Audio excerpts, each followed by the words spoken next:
Hello viewers, myself is Dr. Neeta and you are watching my channel Learn Literature with Dr. Neeta.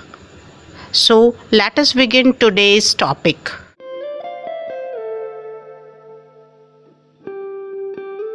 Hello dear students, today we are going to begin a new series on narrative techniques, as a number of students demanded me to say something or to describe the different narrative techniques, as they are unable to understand the proper coordination of different narrative techniques in a fiction or in a drama, and that is why I have prepared this series. So let us begin narrative techniques.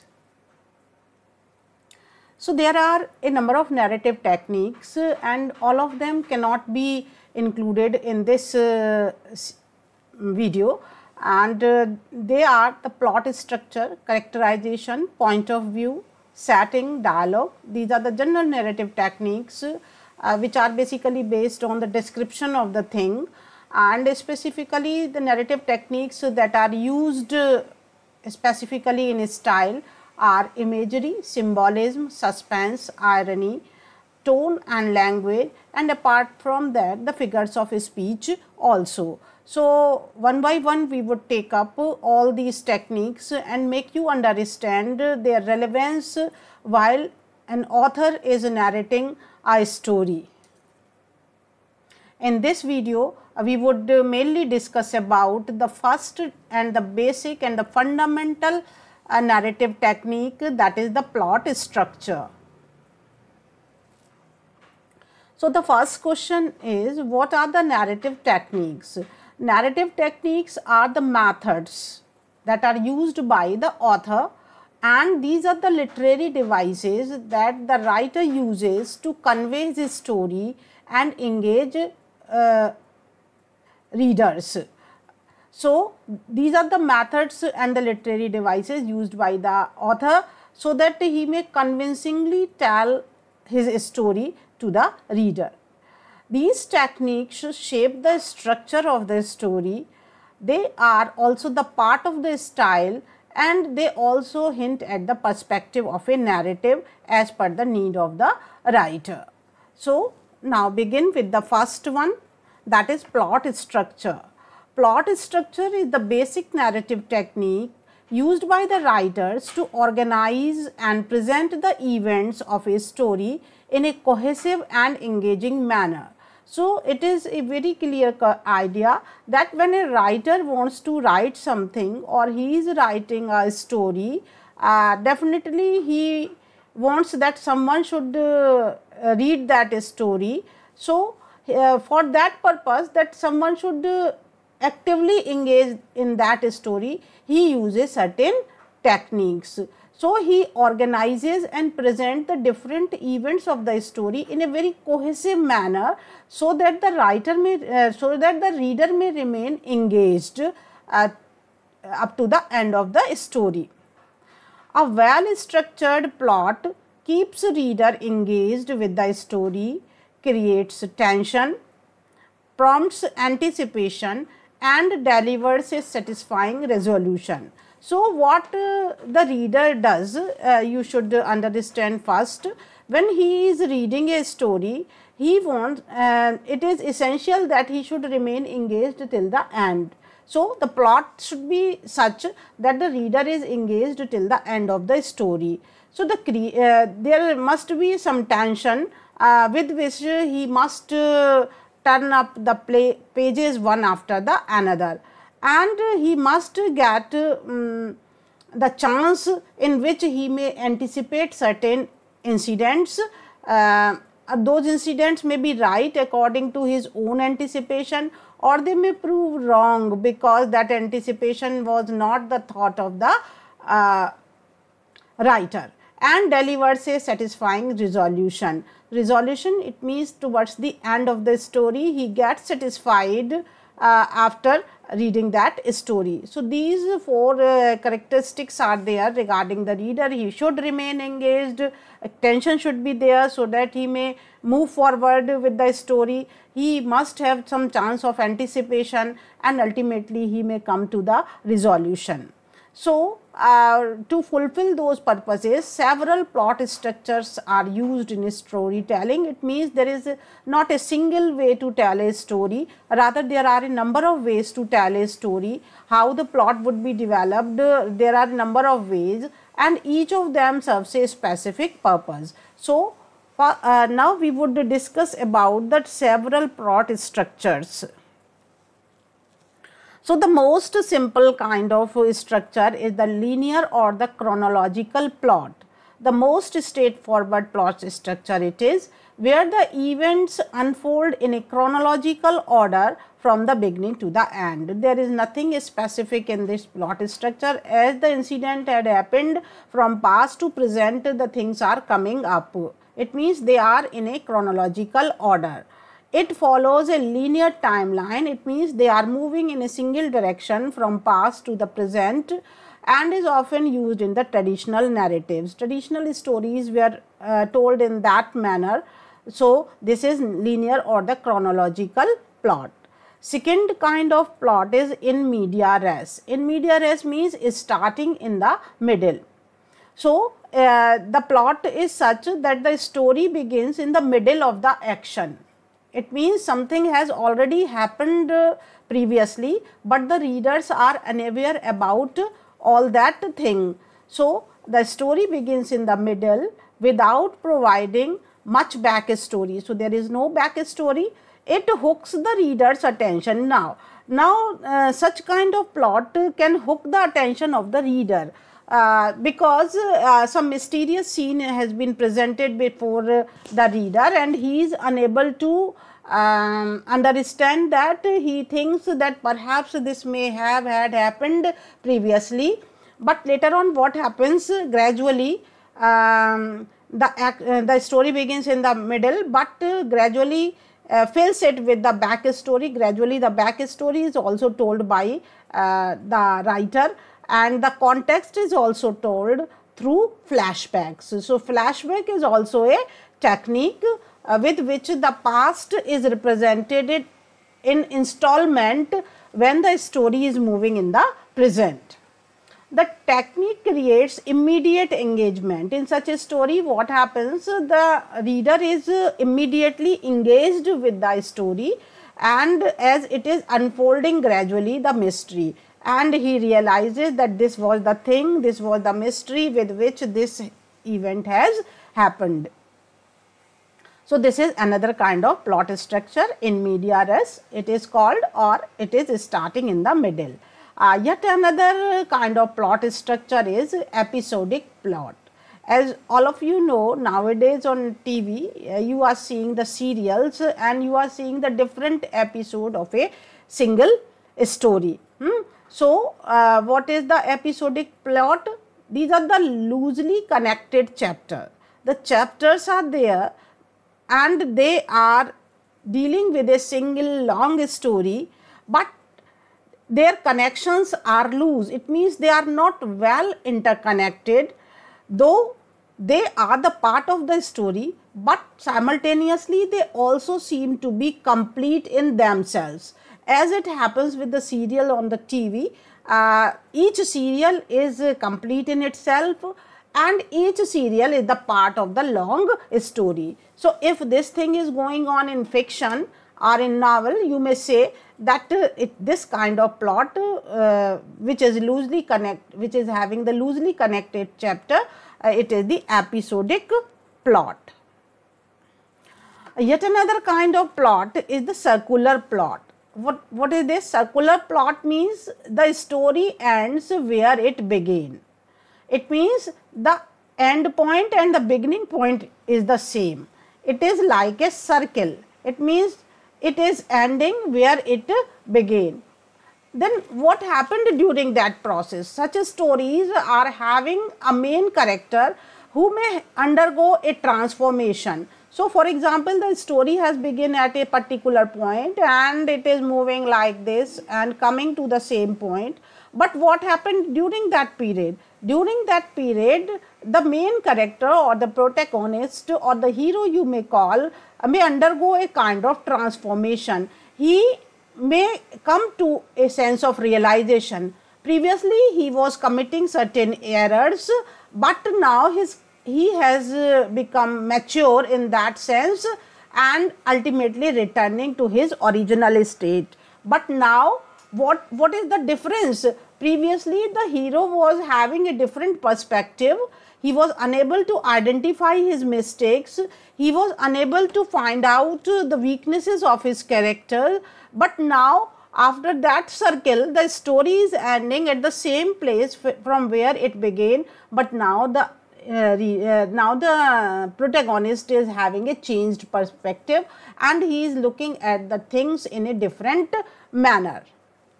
Now, the flashback and flash forward are also the techniques. So, flashback, as I told you, that the past has been incorporated in installment in the present. So, that is flashback, I told you previously also.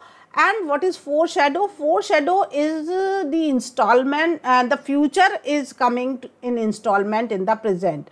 It happens sometime someone is predicting something or some supernatural element is there who is foreshadowing that in future these things may happen. So, this is foreshadow and flashback. Sometimes these techniques are used and they are capable of keeping the suspense of the story alive. Now, another plot structure is the parallel plots or the multiple plot lines. What happens? There is not a single plot line or the single hero or heroine, rather a number of plot lines are moving together. So, what happens when there are more than one couples, or in, for example, you may understand through the novel Pride and Prejudice, it is having at least 4 couples and it is the story is having 4 plot lines, though one of them is the main one, but other subsidiary are also quite significant. So, what happens if the author is using multiple plot lines?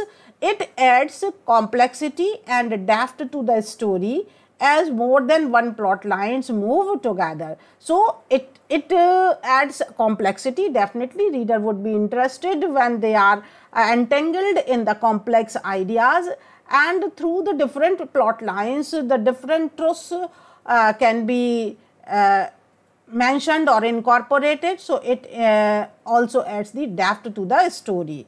Now, yet another device is the plot twist.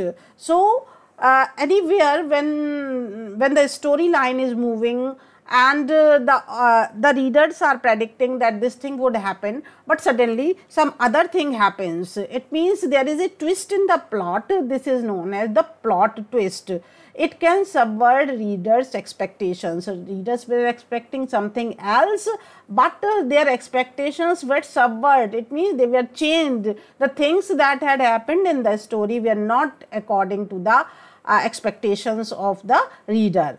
So, it challenges the assumptions of the reader, and that is why it adds excitement and suspense to the narrative. This is about the different kind of plot structure.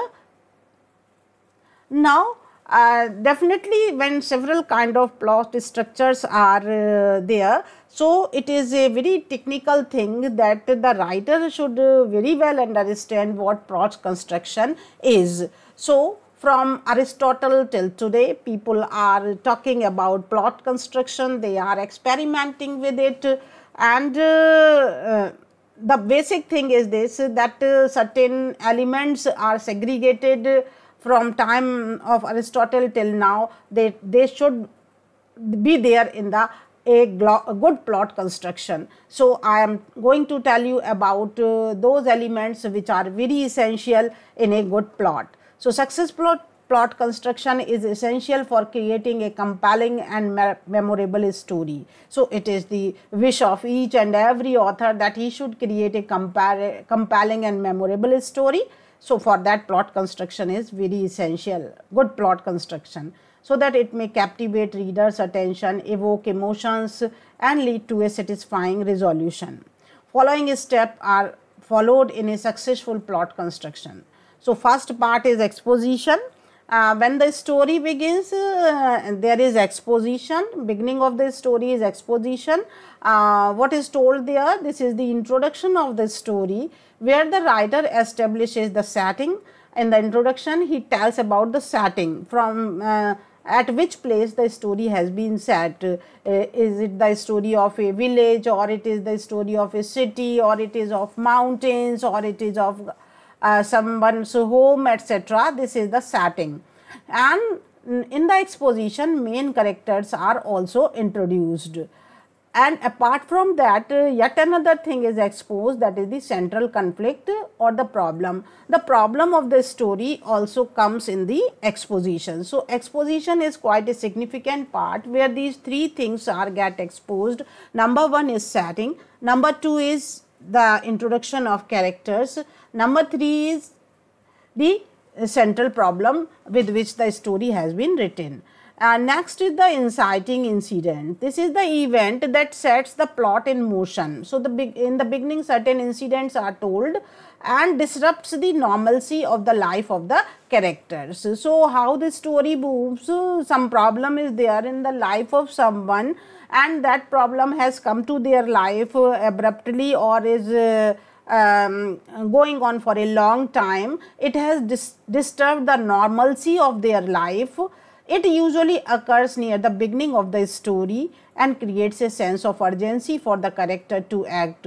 So when these characters are facing the problem, they feel a sense of urgency that something should be done to overcome that problem. So what the character would do, that would be the curiosity of the audience or the reader. So these are the beginning incident which sets the mood of the story. Now the third step or the third part of the plot is the rising action. It includes the series of events that arise as the character respond to the inciting incident. So there is an inciting incident, there is some problem, and the characters are responding to it. So when they are responding, there is a series of events that are taking place, and they are under a kind of conflict. So what happens at that time? During rising action, tension increases, the main conflict intensifies, leading the story towards its climax. Climax is the point where tension is at the highest pitch. During this phase, the characters may face obstacles. The characters are facing different kind of difficulties in solving the problem, and they are making certain decisions which may prove right, which may not prove right.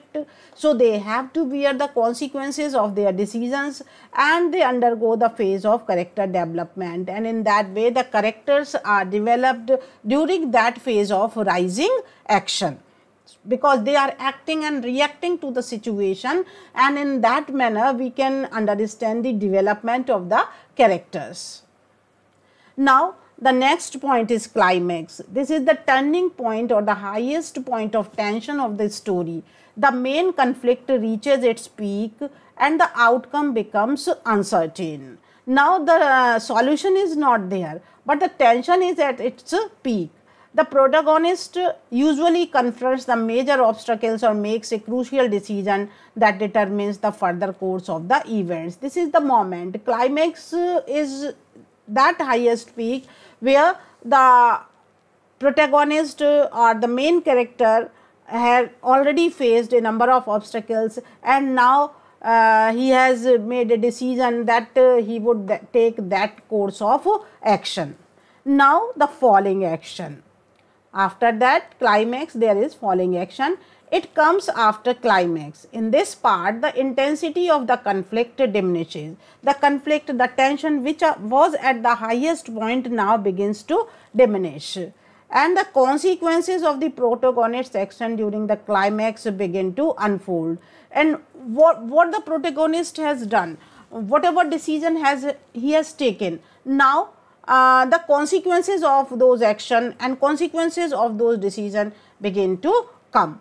They begin to unfold. Loose ends are tied up. Wherever there are loose ends in the story, where the reader are unable, what would happen, what had happened to that thing, anything may be there in the story. So, all those loose ends are tied up. The story starts to move towards its resolution, and during following action it becomes clear that now we are coming to the conclusion. It also depicts how the characters have changed or learned from their experiences. This is the most significant part, that during rising action you have seen how the character has developed. During falling action you would come to know how the characters have changed from their previous perception, and how they have learned lessons from their experiences. Now, the last one is resolution or the denouement. This is the final outcome or the resolution of the story. Story has come towards the conclusion. The denouement provides a closure to the actions. Now, actions are no more there, and the satisfaction for the reader by answering still existing queries. Now, the action has come to an end. The readers are also feeling a kind of satisfaction, because all the queries related to the story have subsided now. They have got the answer of each and every query, and the conflicts have already resolved. The denouement sometimes also hint at what happens next for the character. Sometime in this phase, in the resolution, it is also told that what happened after that, and leave a space for interpretation by the reader or the audience. So, in this resolution or towards the end, sometimes it is told what happened next to the characters, and it is sometimes it is also told something is left for the imagination of the reader. He may imagine after that what would have happened. So, this is towards these are the parts of plot. So, now I have summed up these things in this image. So, this is exposition, beginning, where character, setting and the problem is introduced. Then the rising action is there. The character faces several kind of conflicts, and that the highest peak of tension, that is climax. After that, the falling action, events leading to the end of the story, and we realizes what the characters have learned through their journey. And after that, there the end of the story, or you may call resolution, or you may call denouement. Sometimes the writer himself tells what had happened to the characters next. Sometimes it is left on the imagination of the readers to imagine what would have had happened to those characters. So, all the parts of the plot that I had discussed work together to create a cohesive and engaging narrative. So, if these parts are cohesively put together, the writer has taken each and every care to keep them together, to put them in such a way that they may appear as a whole. Then the story would definitely become engaging, and such a story would be appreciated by the reader. So, this is about the narrative technique, the plot structure. So, thanks for your patience listening.